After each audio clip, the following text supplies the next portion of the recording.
There was Bwana Wilson, eh? When are you running? Yes. When I will run? Anyway, thank you very much, our senior.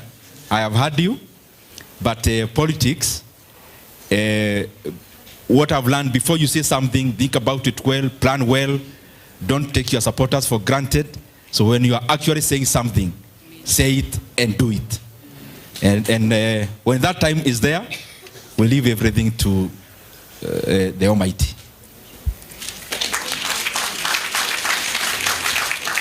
Kanyotu, unajua ukiitwa Kanyotu tunakuogopa.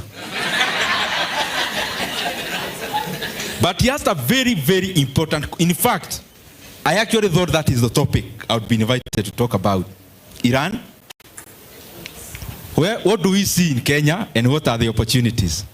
Let me tell you here today. Iran. What is happening in Iran is more than 200 rallies we can do in Kenya. Politically, what is happening in Iran has a bigger effect than 200 political rallies we can do in Kenya.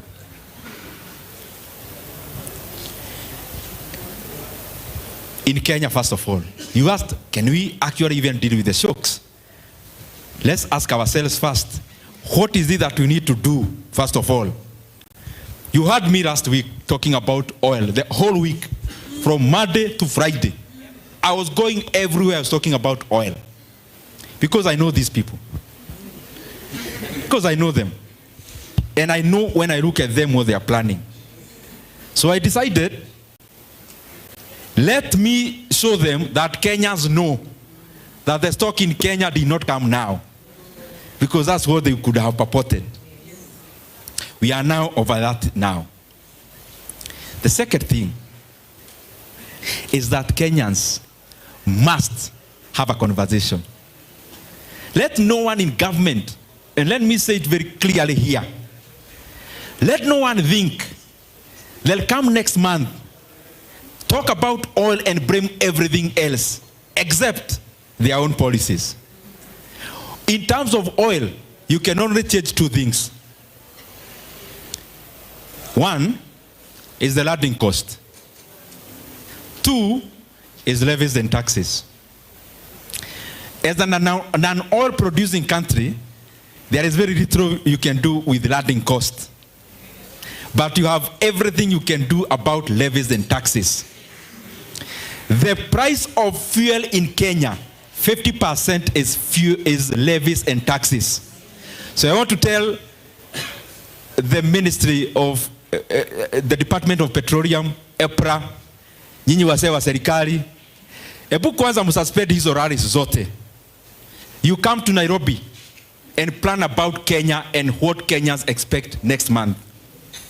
Because many times we take Kenyans for granted. You go around in rallies, but the fundamental things, we come to them last minute. Kenya from today, I actually would expect the cabinet would have met to first of all remove the 7 shillings that were put in 2024. That will be the starting point. The second starting point is that a time has now come, the 8% VAT that was introduced by this government, a time has come, ile mumechukua imetosha. These are extraordinary times. They require extraordinary measures. Because that is the only thing is in our control. Why? If you come and load in all these costs to Kenyans, you can already see what the government will do. Of course, mafuta itaongezewa bei, fare iongezewe, then they start purporting they want to control fares. That's what they will do. These guys, I know them. They now say they are calling Matatu Owners Association to talk about fares. No, instead of kupaka rangi, let's go to the root. The root of the pump price for a non-oil producing companies in a situation where it is unprecedented and in a situation where it is extraordinary, you also do extraordinary measures. 7 shillings added in 2024. Just know this, the banks that lend money to government through securitization, using the 7 shillings, you will have, as a matter of fact, and I can tell you in the next 1.5 months, you'll have done it. You'll have to give a moratorium not to charge Kenya for those loans. And we may actually not pay those loans because they were illegal. Opportunities, how I see it. So oil prices, you can see it's like a seesaw. When you go to trading economics, that's the site I use mostly for data. You see crude oil prices.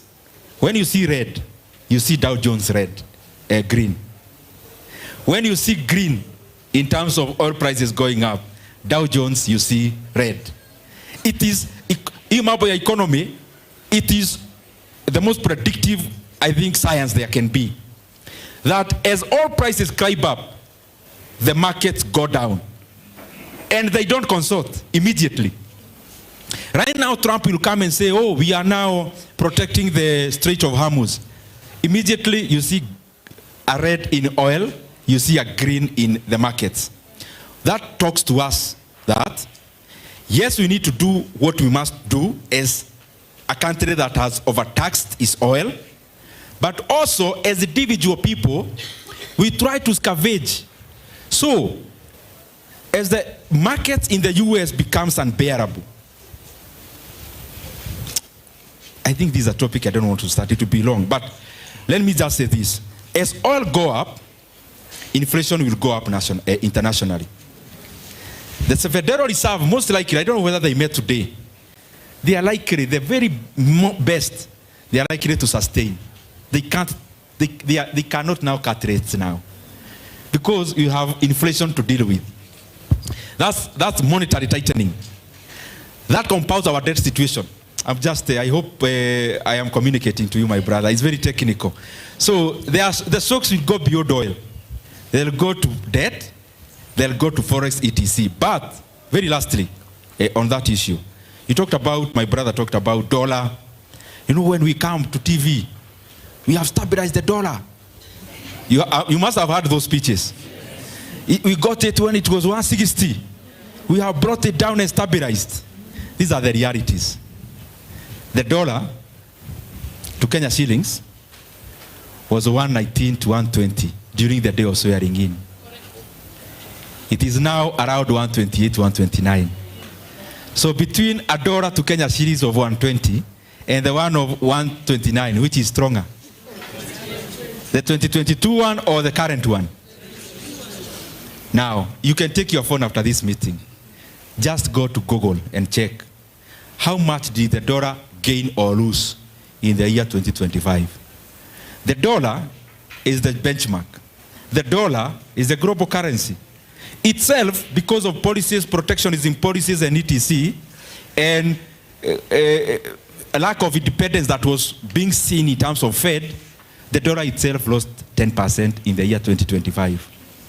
So you can't say the ceiling has gained. It is the dollar that has lost. And if you want to know whether you are right or wrong, now move away from the dollar, come to the euro and pound. The euro was 116 the day of swearing in. It is now 150.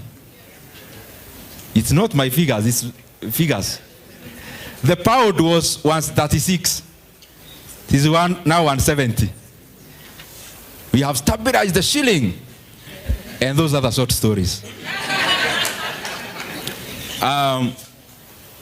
At the river and industry, lastly, I concur with you, Thika, at the river. Even my own father used to live in Kiadutu in Thika. They were going there because, yes, he was a carpenter, but there were more people to Tegenezea Viti. Nampak, Del Monte, all those other companies. Polisac, here it's cement, steel. The composition of GDP is primary production, secondary, and tertiary. But the most important of all those, which becomes an anchor to all the economies that have grown, is the secondary one, which is manufacturing. Because they bring synergies from primary. Primary means when you talk about cement company, clinker is the primary production. And when you talk about let's say Del Monte in Vika. That in Anasi is the primary production. The secondary production is the industry itself. Now, clinker inatoshana na hii chupa, ikiigizwa tu kwa hiyo factory